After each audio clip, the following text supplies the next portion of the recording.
TV. I'm your host, Taylor Lewis, And this is Taylor Searcey. a proud member of the women's basketball team. So, Taylor, before we get started, we do a little game here, usually a song association, but today it's Who Are You Picking?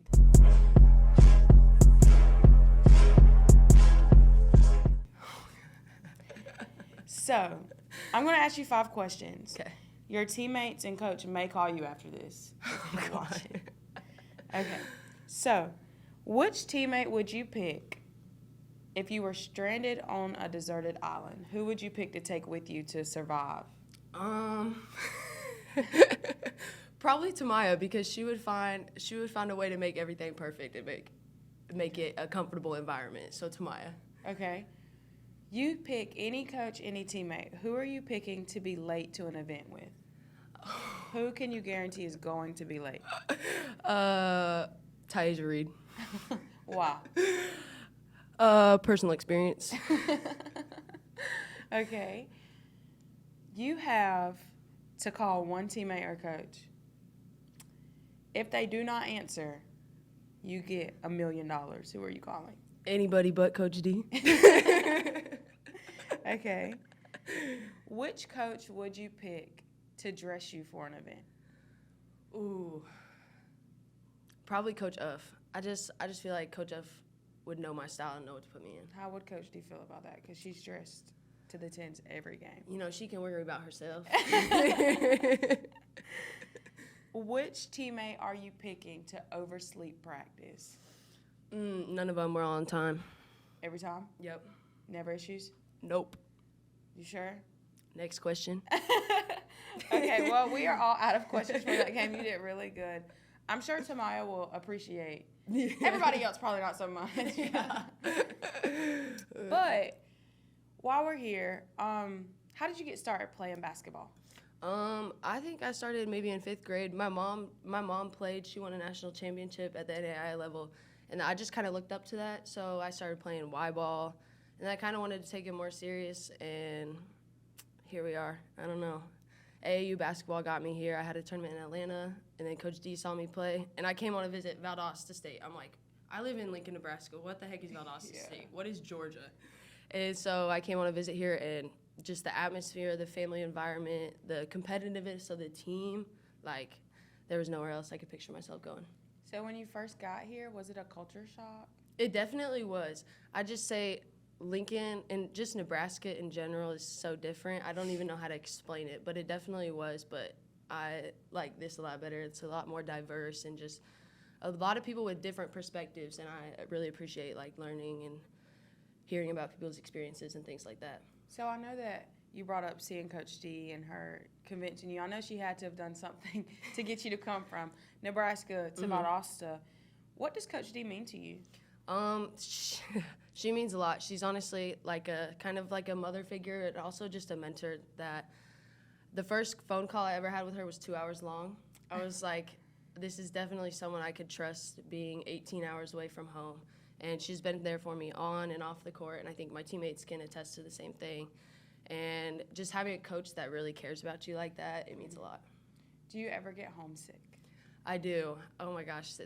Not a lot. I don't let it show, but there's definitely times where I'm like, man, I wish I was with my sister or my brother or whatever, or my friends from back home. But just calling them often and trying to connect and see what they're doing and things like that helps. Would you say that once your time here is up at VSU, you're going to go back home? My mother knows this. I will not be returning to Nebraska. I don't know, something about being by the beach that just I like a lot. So sorry, Mom. So where would you go? I don't know. I feel like maybe somewhere in North Carolina, South Carolina, where it's like beach and mountains, so I could drive to both. Okay. That'd be like ideal. So with your season coming up, y'all are about to travel actually after this. Yeah. That brings my question of how do you balance?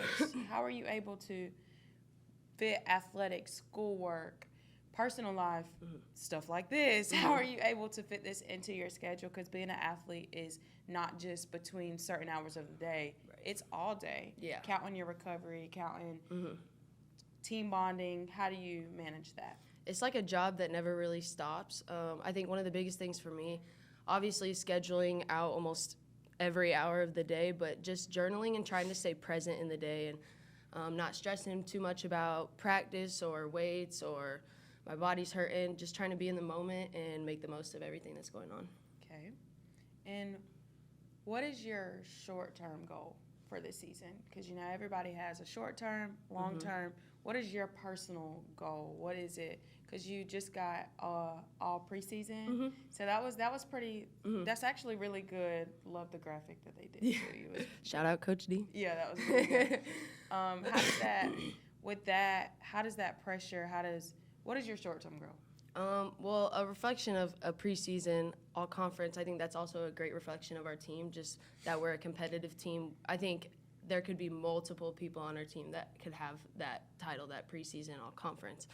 But honestly, my short-term goal for just the next few weeks is taking these first few games and learning from them, each and every one of them. You know, we're doing some great things in practice, and we've done some great things in our scrimmages, but playing these games, getting some confidence together as a group, that's what's most important right now. That's good. What's your long-term goal? Well, we want to host regionals, that's for sure. But, you know, we have a championship-level team that if we keep working every single day and learning, and I think we can do some great things down the stretch in the NCAA tournament. Yeah, I see some new faces. You got a lot of new faces.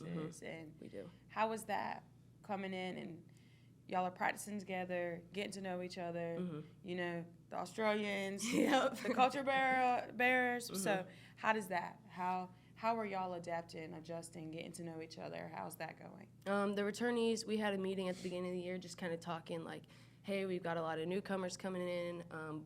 Yes, Coach D is like the enforcer of rules and everything like that, but we are someone who can be just an outlet like, hey, I'm struggling with this, or even enforcing rules ourselves. Like in the first 8 weeks during preseason, we were talking with newcomers like, hey, don't do this, like make sure you get past half court when we're running down the court, things like that. So I think just the leadership of our returnees has really helped our newcomers and just make it together as one team instead of returnees and newcomers. So, yeah. So of course you're the returnee, and as you said, the newcomers need an outlet, but so do the returnees need an outlet, because playing a sport is actually hard. Yeah. You'll be on a hot streak of scoring double doubles, you know, getting double doubles, making sure everything's good, and then one day the faucet cuts off. And so who is your outlet? Which coach, which teammate, who's your outlet for that when that happens? I could pick any one of them. You know, our team is, yes, we're not all best friends, but we all have a level of respect for each other and understanding that we all want to win. So, yes, we're going to be there for each other when you're not having a bad day or you have a bad game. Like, I know how to hype you up to get you to the point where you're confident and where you can achieve what you can achieve. So, I guess not just one particular teammate, it's all of them. All of them? Growing up, you played basketball. Who was the person you watched? I feel like a lot of athletes, they grow up watching somebody and they say, I want to be like them or I want to be better than them, but I want to be them. Yeah. Who was that athlete for you? She played, not a lot of people know this, but she played at UNL at Nebraska. Her name's Lindsay Moore. She was the point guard for 4 years or something, and then she went to the WNBA. Didn't really play with the Lynx, but she was the most fiery and most fun point guard I'd ever watched. I think my mom and I would go to every single game, and I even wrote a little autobiography about her. Like, you know, I was obsessed, but it was just the way she played, the passion she brought to the game. I really admired that. So if she was to come to your game, would you like? I'd probably be like, there's no way this girl's here right now, but I would just tell her, like, hey, like, you were a part of why I'm here. Do you ever have you ever reached out to her to? I went to a WNBA game and met her, and that was pretty cool. But and getting autographs after all the Nebraska games, things like that. But she doesn't know who I am, but I met her. You met her. That was, you know, of her, like, she knows of you, of someone. Right, yeah. right. So what game are you looking forward to the most of this upcoming season? Probably Union at Union. Just something about that gym. We won the regional tournament there. Last time we played there, we didn't do so great. So just going back there, they're a great team, well coached, and I love playing them. So probably Union at Union. And how did it feel when y'all got to cut the net? Oh my gosh. What was that feeling? It was so rewarding because we had just made up our minds that tournament, that was ours. Like, nobody's beating us. They made us a 7 seed. That's fine. We're still gonna show them how great we are. and just cutting the net with those girls. It's something I'll never forget. And would you say that's your most memorable moment at VSU?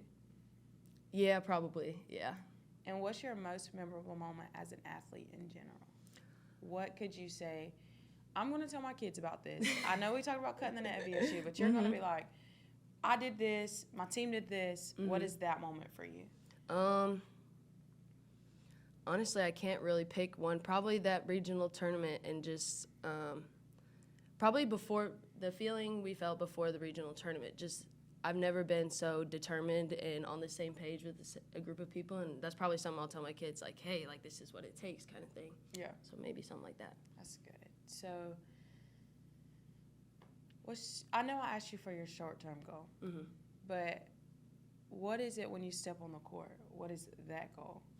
Do you have, I know mine was to get at least one base hit a game. Like, that was mine. One base hit a game. You know what? If I go 1 for 3, 333, I'm sitting nice. I'm gonna be good. Yeah. What's yours? I think probably just being, especially this year, just being more confident as a shooter, you know. I feel like the last year I shot it a little bit more because I know I can. It's just I don't do it in the game. So just shooting the 3 more, and I don't know. It'd be really nice to have a double-double a game, but whatever the team needs, I'll do. Yeah. Why are you so passionate about the sport? You step on the court, everybody knows you're going to shoot beyond the arc. Everybody knows you're going to play D. Why so passionate? I don't know. I think it's just what my parents and my mom had taught me. Just if you're going to do something, if you're going to commit to something, why not give it your all? If you're not giving your all, you're doing a disservice to yourself. So that's why. And what would your teammates say about you? They say I'll be on the ground a lot during the game. They'd say I'm a hustle player, and I mean, I think we're all good at this, but just bringing the team together after a dull moment in a game or in practice, just being the energy of the team, and just being a good teammate. What do you want people at VSU to remember you as? What do you want your legacy here? What do you want someone to say if they walk in the door and say, Taylor used to play here? What do you want people to know? You know, I feel like I am, my freshman year, I came in here. I didn't really play at all. Sophomore year, I got some more minutes, and then junior year, I started starting. So I just want to be known as someone who put the work in, you know, and it showed because every year I kept playing more and more minutes, but just know that, like, when you put your head down and you do the work and you put in the practice, and everything's going to work out for you. Okay. And I wish people know that. Yep. A little kid walks up to you and says, how can I be you? How can I get here? How can I be a college athlete, whether it's at Valdosta, whether it's in general?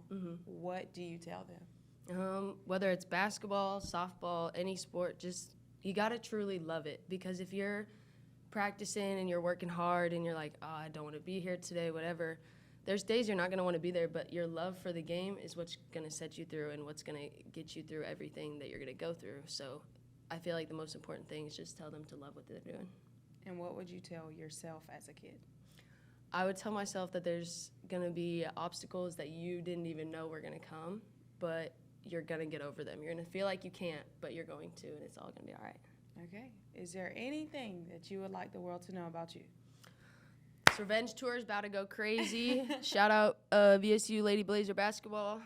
Watch some games. That's all I got to say. Well, you heard it from Taylor herself. So be ready, revenge tour. And I'm your host, Taylor Lewis. And this is Taylor Searcey. Thank you for tuning in to Talkback TV.